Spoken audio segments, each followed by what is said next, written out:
Take me out to the ball game.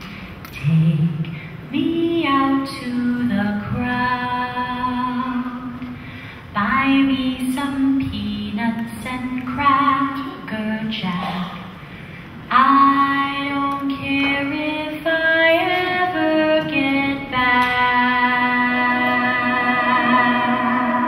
Lolo, hurry up! Oh, is the commercial over? Well, let me just finish putting this stuff away and I'll be right back.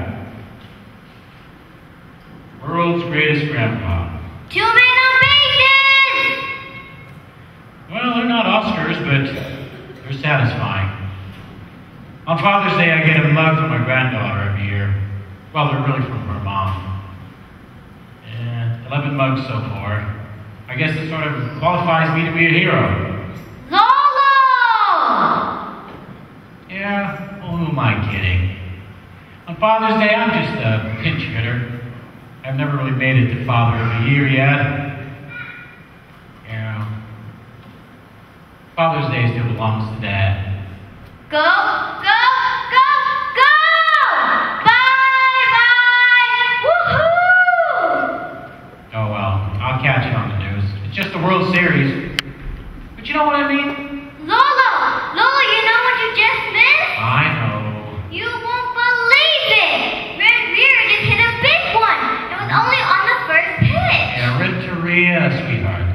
Whatever. Man, I think this is finally it! Go Giants. Well, you know what I mean.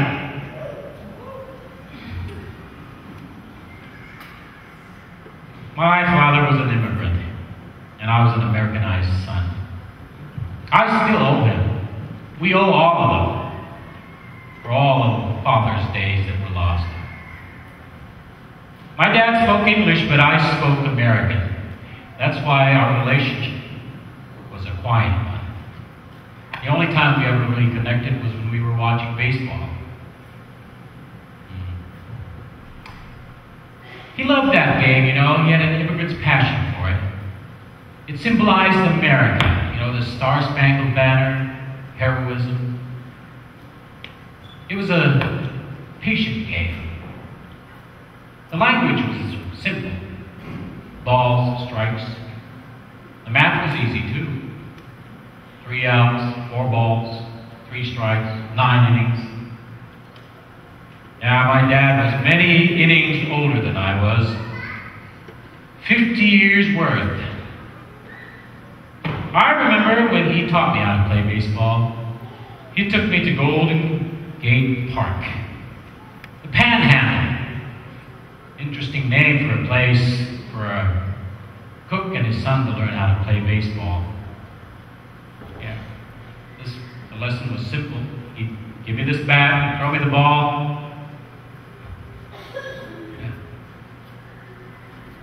Yeah.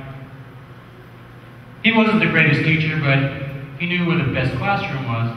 We would go to Candlestick Park and watch Willie Mays. They were both called Willie, you know. Too bad they didn't have the same statistics. Try! Yeah, get him! What's the score, one of us would ask. 3-1! And one of us would always know. We followed that score. We had a vested interest in that team and in ourselves. But of course, there were times when even baseball couldn't save us. Before I got out of junior high, my dad retired and I was going to father-son events alone. He was old.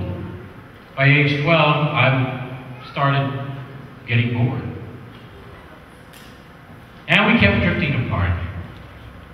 He was the first base line, I was the third base line, with the entire field between us.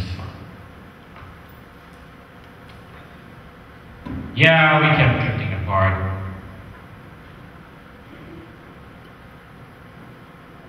And then to college. I majored in alienation.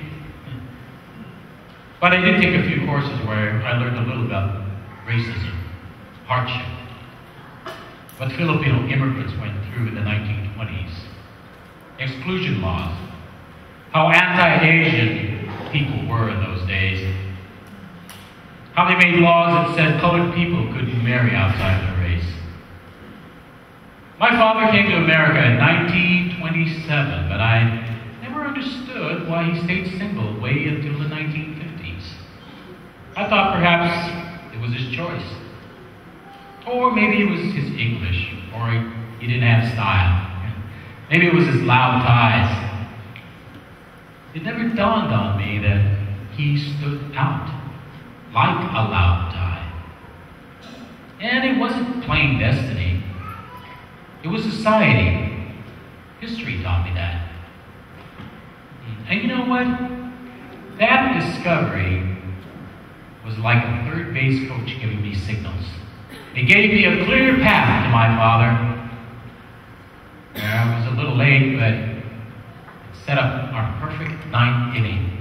Ninth inning, Lolo. You better get in here quick. It was the Wednesday before Father's Day, 1993. We did a day game, my treat. I was wearing a tie and a jacket. He was wearing a Giants cap and running shoes and running about like a rascal. I just followed him around. I had to apologize to the people in the bleachers.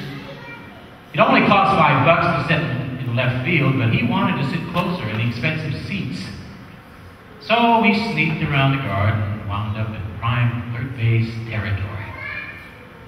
Now during the game, we were quiet, but we enjoyed the passion. In my mind, I was a sportscaster, calling play-by-play. And once in a while, I turned to my dad for color commentary.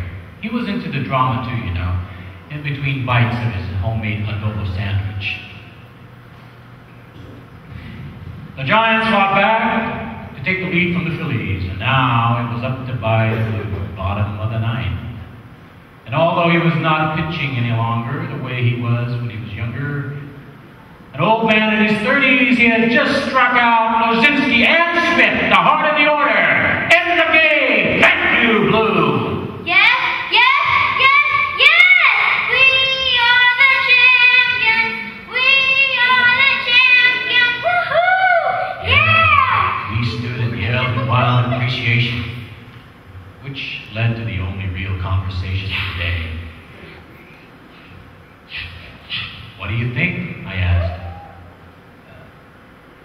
All the way, he said. Then, 2 hours later, back at home, after he had seen the highlights on Channel 5, my father, Willie, died. It was a Wednesday before Father's Day. Hardening of the arteries, they said, but I knew it wasn't that.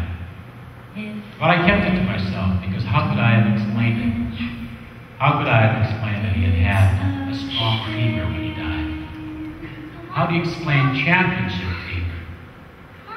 You gotta miss a game. Yeah, I missed another game, didn't I? I wonder what your great-grandpa would say. And the Giants won, too. At the